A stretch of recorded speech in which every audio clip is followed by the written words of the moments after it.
Hello. Good morning guys. जी, अब हम लोग का इंतजार की घड़ी समाप्त हो चुका है। हम लोग काफी दिन से बेसब्री से इंतजार कर रहे थे आप झारखंड सचिवालय का। तो फाइनली हम लोग का झारखंड सचिवालय का जो नोटिफिकेशन था वो जारी हो चुका है। तो आइए देखते हैं उसमें क्या क्या चीजें हैं और उसमें किन किन बातों को ध्यान रखना है हमें।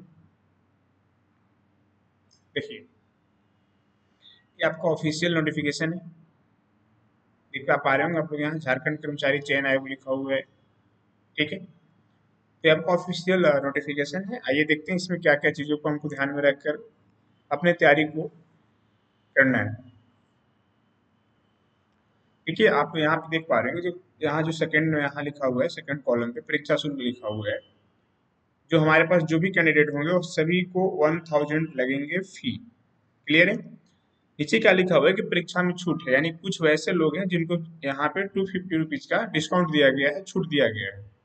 किनको छूट मिलेगा, तो ये बात समझते हैं। अनुसूचित जनजाति को छूट मिलेगा और अनुसूचित जनजाति को छूट मिलेगा। मतलब अनुसूचित जाति और अनुसूचित जनजाति, ये दो लोगों को 250 रुपये का छूट मिलेगा। बाद बाकी जो हमारे जनरल या फिर जो ओबीसी वाले लोग हैं उन लोगों को 1000 रुपये पे करना होगा परीक्षा शुल्क। क्लियर है।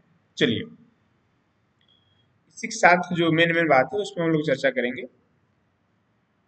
देखिए, आपके पास ये देखिए सबसे जो काम का चीजें है, यानी किस किस पद पे कितने वैकेंसी है, ये सारा यहाँ पे डिटेल दिया हुआ है। आप देख पा रहे हैं ना, सबसे फर्स्ट में लिखा हुआ है सहायक प्रशाखा पदाधिकारी।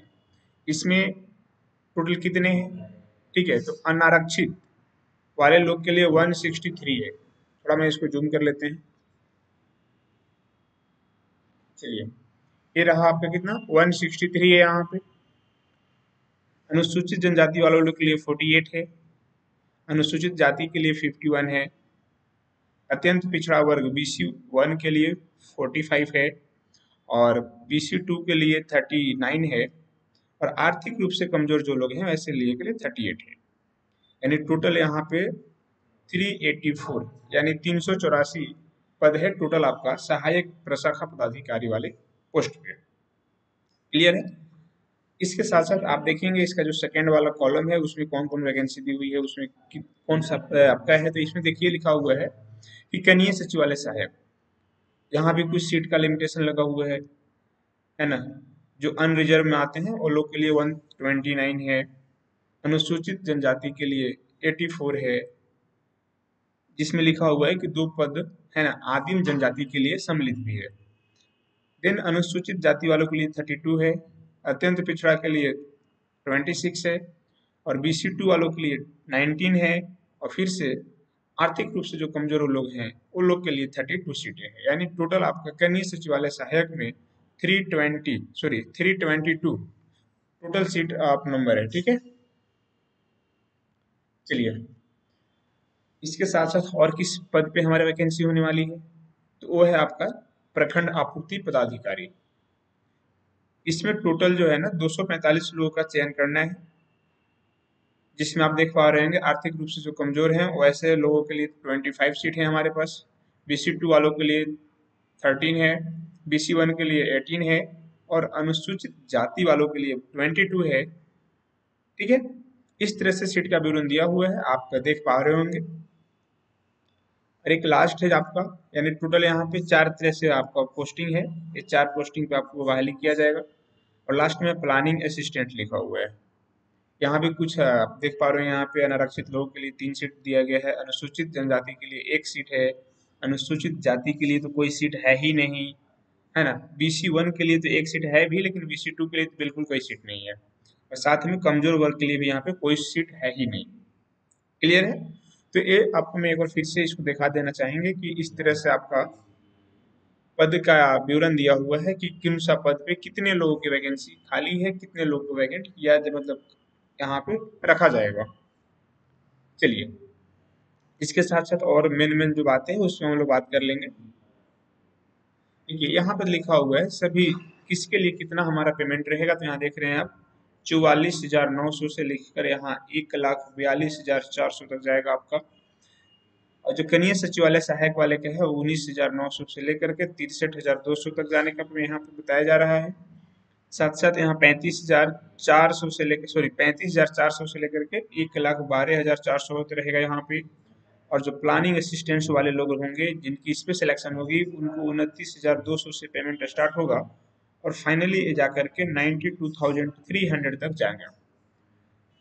यहाँ पे जितने सारे पोस्ट हैं वो सबका सब पोस्ट किस पे है, तो ग्रेजुएशन पे है। सबका सब पोस्ट ग्रेजुएशन लेवल का है, ग्रेजुएशन यानी ग्रेजुएट होना आपको नेसेसरी है इस फॉर्म को अप्लाई करने के लिए। चलिए और चीजों को देख लेते हैं। हाँ, एक सबसे बड़ी बात यहाँ पे लिखा हुआ है कि इस फॉर्म को वही लोग अप्लाई कर पाएंगे जो लोग क्या मैट्रिक, देखिए यहाँ पे, और इंटर झारखंड राज्य से पढ़े लिखे होंगे। यानी जो झारखंड बोर्ड से पढ़े लिखे लोग हैं ना, वही लोग जो झारखंड के रहने वाले हैं, जो झारखंड से काम 10th और 12th किए हुए हैं, वही लोग इस फॉर्म को अप्लाई कर सकते हैं। चलिए नेक्स्ट।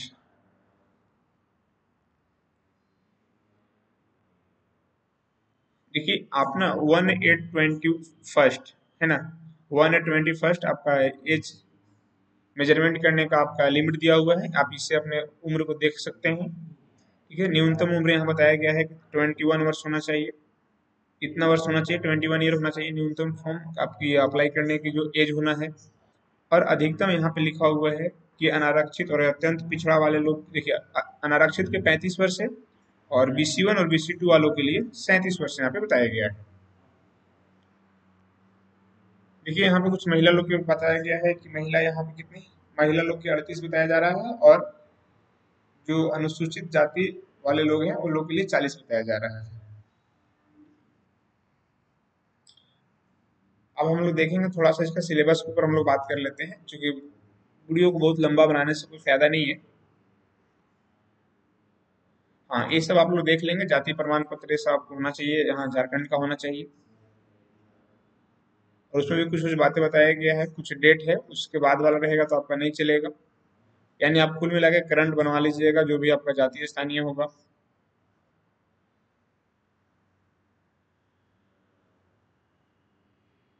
आवेदन भरने के पूर्व अपने फोटो एवं हस्ताक्षर की प्रति भी अपने साथ रखें। ठीक है, ये सब जब फॉर्म अप्लाई करेंगे ना आप लोग तो ये सारा चीज आपको ध्यान में रखने हुए करना है। जो मैट्रिक में आपका नाम होगा, जो मैट्रिक का सर्टिफिकेट पे आपका जो डेट ऑफ बर्थ होगा, उस सारे चीज को मेंशन करना है, क्योंकि उसी आपका मान्य होगा। हम लोग थोड़ा सा बात करते हैं एक बार सिलेबस के ऊपर, क्या क्या हमको पढ़ना है इसको। और सबसे बड़ी बात है ना कि इसका 15 जनवरी से फॉर्म भराना स्टार्ट हो जाएगा और 14 फरवरी तक इसका फॉर्म भराएगा। और एक सही उत्तर के लिए इसको आपको 3 नंबर दिए जाएंगे और अगर गलत हो जाएंगे ना तो उसमें 1 नंबर काट लिए जाएंगे। क्लियर है। सभी परीक्षा जो है वो 2-2 घंटा की होगी। देखिए यहाँ पे लिखा हुआ है अवधि 2 घंटे ही होगी। चलिए अब आ गया हमारे पास सिलेबस, जो कि जानना बहुत जरूरी है। जो हम लोग का देखिए एक ही दिन में होगा, paper first second third 3 paper होगा। पेपर फर्स्ट, पेपर सेकंड और पेपर थर्ड। पेपर फर्स्ट में हमको क्या क्या पढ़ लेना है, तो पेपर फर्स्ट में हिंदी पढ़ना है और इंग्लिश पढ़ना है। यहाँ पे लिखा हुआ है कि भाषा ज्ञान में प्राप्त अंक मात्र अर्हक होगा, जिसमें उत्तीर्ण होने के लिए हिंदी एवं अंग्रेजी भाषा ज्ञान में प्राप्त अंकों को जोड़कर 30%। एक बात समझिए, यहाँ पे हिंदी और इंग्लिश दोनों वाले लोग को मिला करके यहाँ पे 30% मिनिमम होगा, जो कि ये आपका जो फाइनल मेरिट लिस्ट होता है उसमें ऐड होने वाला नहीं है। सिर्फ इसमें क्वालिफाइंग है, इसमें आपको पास करना जरूरी होता है। क्लियर है। देखिए अब पेपर 2 में देखिए क्या है। पेपर 2 में आपका रीजनल लैंग्वेज है। आप जिस भी रीजनल लैंग्वेज को आप लेंगे उस पर थोड़ा आपको पकड़ होना चाहिए, और उसका जो आपका मार्क्स होगा वो मेरिट लिस्ट यानी जो फाइनल होता है वो दोनों चीज को मिला करके बनाया जाएगा। कौन कौन, तो पेपर 2 और पेपर 3 दोनों चीज को मिला करके आपका फाइनल लिस्ट बनेगा। जैसे यहाँ पे आप देख पा रहे होंगे, आपके पास जो भाषा है यहाँ पे दिया हुआ है, उर्दू है, संथाली है, बांग्ला है, मुंडारी है। ठीक है, बंगला है, मुंडारी है, मुंडा है, हो है, खड़िया है, कुरुक है, कुरमाली है, साथ में खोरठा है, नागपुरी है, पंच परगनिया है और उड़िया है। ये सारे आपके कितने हैं, सारे आपका रीजनल लैंग्वेज है। इस सारे भाषा में आपको पकड़ होना जरूरी है। ठीक है, कोई भी एक आप सिलेक्ट करेंगे जो आप जिस क्षेत्र से बिलोंग करते होंगे, जो आपको पढ़ने में सहूलियत होता होगा, उस भाषा को आप रखेंगे। लेकिन इसको पढ़ना बहुत जरूरी हो जाएगा और यही आपको फाइनल लिस्ट में बहुत ज्यादा हेल्प करने वाला है। चलिए अब देखिए सबसे जो पेपर थर्ड वाला कहानी है वो देखिए यहाँ पे पेपर थर्ड वाला कहानी है। जिसमें आपका सामान्य अध्ययन 30 नंबर का पूछा जाएगा। 30 प्रश्न होंगे, 30 प्रश्न होंगे। एक प्रश्न 3 अंक का होगा। सामान्य विज्ञान में 20 प्रश्न होगा। सामान्य गणित में 20 होगा। रीजनिंग आपका 20 होगा। कंप्यूटर 20 होगा। और झारखंड राज्य से संबंधित क्वेश्चन आपका 40 होगा। यानी टोटल नंबर ऑफ क्वेश्चन की अगर आप बात करेंगे तो 150 हो जाएगा। ठीक है। और अगर 150 को अगर आप 3 मार्क्स के अगर मल्टीप्लाई करा देते हैं तो टोटल जो फाइनल मार्क्स बनेगा वो 450 बनेगा। तो इतना चीज आपको जानना जरूरी है। मेरे ख्याल से आपको सिलेबस पता होना चाहिए, उसका फी स्ट्रक्चर क्या था वो पता होना चाहिए, और क्या क्या हमको कौन कौन सा पेपर मिला करके मेरा मेरिट लिस्ट बनेगा, ये बात की भी जानकारी हमें होनी चाहिए। ठीक है। और इसमें ढेर सारी चीजें दिया हुआ है जो आपका उतने काम का चीज नहीं है। हाँ, थोड़ा सिलेबस देख लेते हैं कि हिंदी में हमसे क्या क्या पूछा जाएगा। तो देखिए यहाँ पे लिखा हुआ है कि हिंदी अनुच्छेद पर आधारित प्रश्न 30 ठो होंगे। देन यहाँ लिखा हुआ है कि व्याकरण पर आधारित प्रश्न 30 होंगे। 30 कितने हो जाएंगे? 60 क्वेश्चन यहाँ से आपको हो जाएंगे। अंग्रेजी में भी कुछ इसी तरह से है, यहाँ भी अनुच्छेद से लेकर के 30 क्वेश्चन पूछे जाएंगे। और इंग्लिश व्याकरण, जिसको ग्रामर कहते हैं, उससे 30 नंबर पूछे जाएंगे। और ये आपका रीजनल लैंग्वेज है, जिनका जो रीजनल लैंग्वेज होगा अपने अपने रीजनल लैंग्वेज के हिसाब से देख लेंगे कौन कौन सा चीजें यहाँ पे हमको पढ़ना है। वैसे इंग्लिश में देख लीजिए दिया हुआ है gender, opposite, meaning, singular, plural और सिमिलर दिया हुआ है, यानी सिनोनिम्स दिया हुआ है, एंटोनिम्स दिया हुआ है, जेंडर दिया हुआ है। ये सब सारी चीज पढ़ना है। सिंगुलर प्लूरल पढ़ लेना आपको। देखिए कुर्माली वाले लोग को क्या क्या क्या पढ़ना है यहाँ पे। संज्ञा, सर्वनाम, वचन, संज्ञा, सर्वनाम, वचन, लिंग, कारक, पुरुष, क्रिया, अव्यय, विशेषण, प्रत्यय, उपसर्ग, मुहावरा, लोकोक्ति, पहेली, ये सब पढ़ना है कुर्माली वालों के लिए व्याकरण में। और इसके साथ साथ लोक साहित्य भी पढ़ना है। लोक साहित्य आप देख पा रहे होंगे यहाँ से ये आपका दिया हुआ है लोक साहित्य। ठीक। इसी तरह से सभी रीजनल लैंग्वेज में दिया हुआ है सभी चीज को, किसको क्या पढ़ना है। वो वाले को भी पढ़ना है। संज्ञा, सर्वनाम, विशेषण, लिंग, पुरुष, विलोम, शब्द, है ना, काल, मुहावरा, पहेली, कहावत, ये सारा चीज हो वाले को भी पढ़ना है। कोठा वाले को देखिए यहाँ पे क्या क्या पढ़ लेना है। कोठा वाले को भी कुछ खास लेखक हैं उनका गद्य पढ़ लेना है। जैसे चित्तरंजन महतो जी का गद्य पढ़ लेना है, डॉक्टर विनोद कुमार का पढ़ना है, डॉक्टर BN ओहदार का पढ़ लेना है। सब गद्य वाले लोग हैं। पद वाले भाग में आपको पढ़ना होगा शिवनाथ परमानी का, है ना, श्रीनिवास पानुरी का, डॉक्टर AK झा का, संतोष महतो का। तो थोड़ा सा हम बात कर लेते हैं एक बार नागपुरी खड़िया वाले लोग देख लीजिए, सब यहाँ भी है। क्या क्या पढ़ना है आपको व्याकरण वाले पार्ट, ये पूरा आपका हो जाएगा। व्याकरण वाले पार्ट को आप वीडियो को देख करके वीडियो को रोक कर आराम से देख सकते हैं चीजों को।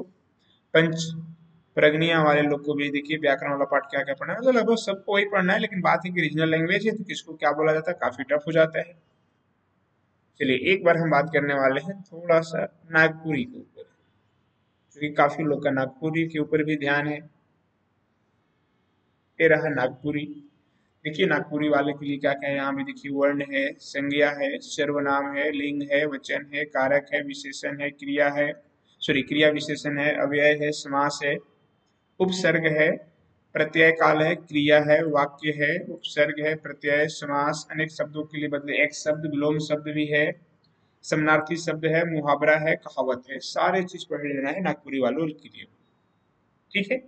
तो बस आज के लिए इतना ही, फिर हम सेपरेट वीडियो आप लोगों को बना कर देते रहेंगे। तब तक के लिए बाय।